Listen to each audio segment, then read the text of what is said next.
വടകരയിൽ ബൈക്ക് യാത്രക്കാരനെ ആക്രമിച്ച് സ്വർണവും പണവും കവർന്നു. മഹാരാഷ്ട്ര സ്വദേശിയും കാർത്തികപ്പള്ളിയിൽ ക്വാർട്ടേഴ്സിലെ താമസക്കാരനുമായ സന്തോഷാണ് കവർച്ചയ്ക്കിരയായത്. ഇന്നലെ രാത്രിയാണ് സംഭവം. ആയഞ്ചേരിയിൽ കടപൂട്ടി ബൈക്കിൽ കാർത്തികപ്പള്ളിയിലെ താമസ സ്ഥലത്തേക്ക് പോകുന്നതിനിടെ ഞാലിമുക്ക് വാഴയിൽ താഴെ എന്ന സ്ഥലത്ത് വെച്ച് ചുവന്ന സ്വിഫ്റ്റ് കാറിലെത്തിയ 4 പേർ കാർ ബൈക്കിൽ ഇടിച്ച് വീഴ്ത്തുകയും റോഡിൽ വീണ സന്തോഷിന്റെ മുഖത്ത് പെപ്പർ സ്പ്രേ അടിച്ച് കാറിൽ കയറ്റി കൊണ്ടുപോയി 25,000 രൂപയും 4.5 ഗ്രാം സ്വർണവും കവർന്നെന്നാണ് പരാതി.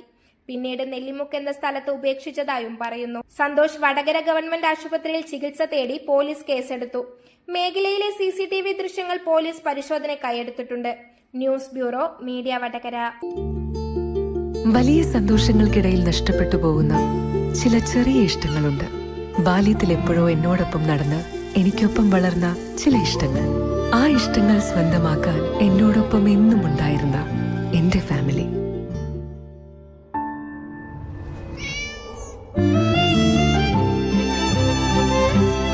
എന്റെ ഇഷ്ടങ്ങൾ എന്റെ ഫാമിലിക്ക് അറിയാം. Family wedding centre.